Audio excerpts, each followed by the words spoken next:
সকালে বলছেন সবগুলো কি তাহলে বানানো বলেছিল? ওগুলো বানানো, কিন্তু ব্যাগটা আমার না।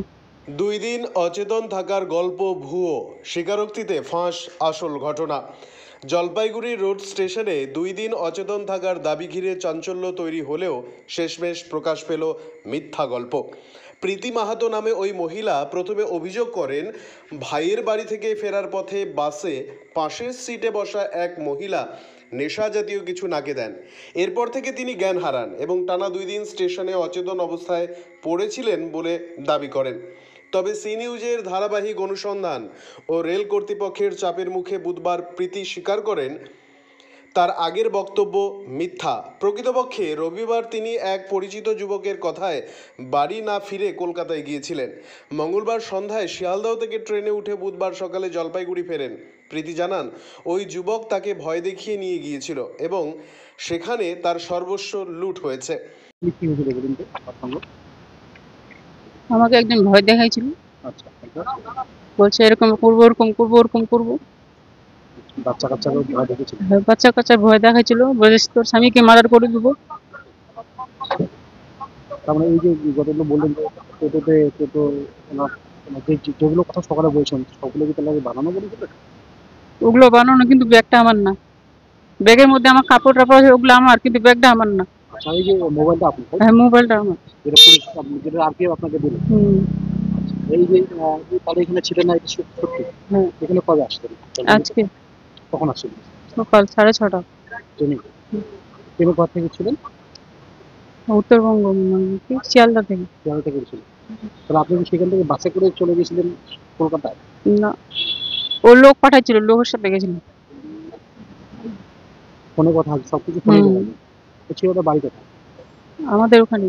জলপাইগুড়ি রোড স্টেশনের আরপিএফ আইসি বিপ্লব দত্ত বলেন, স্টেশনে 2 দিন ধরে কেউ অচেতন অবস্থায় থাকলে তা আমাদের নজরে না আসা সম্ভব নয়। পরে তিনি নিজেই মিথ্যা বলার কথা স্বীকার করেছেন। এদিন দুপুরে স্টেশন থেকে উদ্ধার হয় একটি ব্যাগ, যাতে সিমবিহীন একটি মোবাইল ফোন ছিল। কল হিস্ট্রি থেকে জানা যায় সেটি প্রীতি মাহাতোরই। পরে মোবাইলটি তার হাতে তুলে দেওয়া হয়। আমরা গতকাল আমাদের আরপিএফ জিআরপি মিলে জয়েন্ট চেকিং হয়েছে, তার আগের দিন হয়েছে আমাদের 15 আগস্ট ইনকামিং, সামনে 15 আগস্ট আছে, সেই জন্য আমাদের রুটিন চেকিং রেগুলার চলছে। তো আজকে আমরা 12:30 নাগাদ একটা আনক্লেম ব্যাগ পাই প্ল্যাটফর্ম নাম্বার 1-এ টি স্টলের পাশে। তো প্রথমে ভাবি আমরা একটা প্যাসেঞ্জারের ব্যাগ খোঁজাখুঁজি করি, তাতে কাউকে পাওয়া যায়নি। না পাওয়ার কারণে সেটাকে আমরা ইনভেন্টারি বানাই এবং সকলের সামনে এটা খোলার পর দেখি একটা মোবাইল পাওয়া যায়, যেটার মধ্যে কোনো সিম নেই, উইদাউট সিমে। তো ইনভেন্টারি বানানোর পর আমরা জিআরপি ওসিকে খবর দিই, মানাগুড়িতে খবর দেওয়ার পরে আমরা এটাকে নিয়ে আসার পরে মোবাইলটা চেক করা শুরু করি।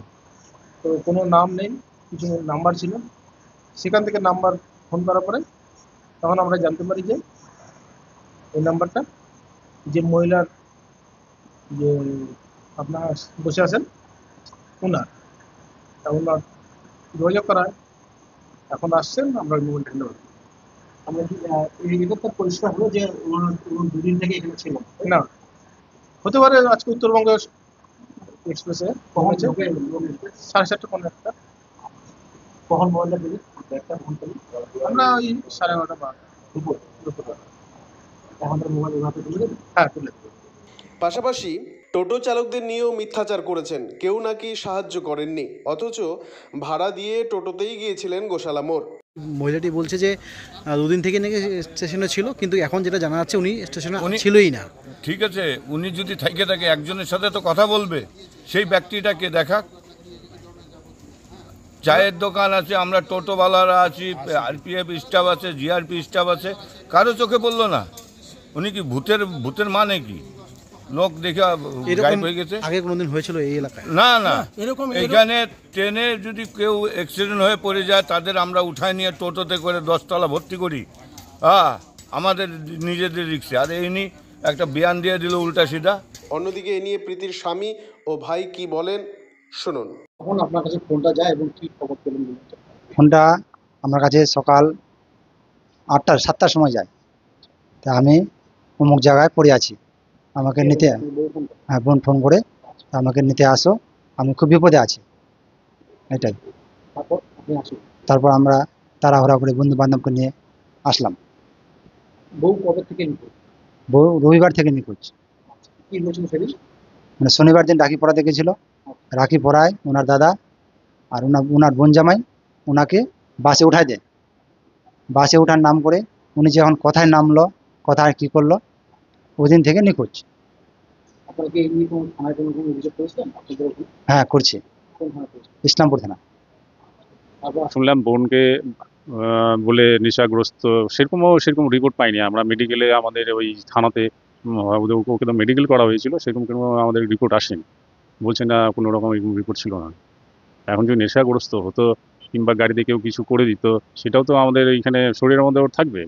হ্যাঁ। বোনকে উঠিয়ে দিলেন বাসে, কিন্তু হুম। বোন চলে আসলো রেল স্টেশনে। রেল স্টেশনে এটা কি করে সম্ভব হবে? এটা তো সম্ভব, আমার তো এটা ডাউট হচ্ছে।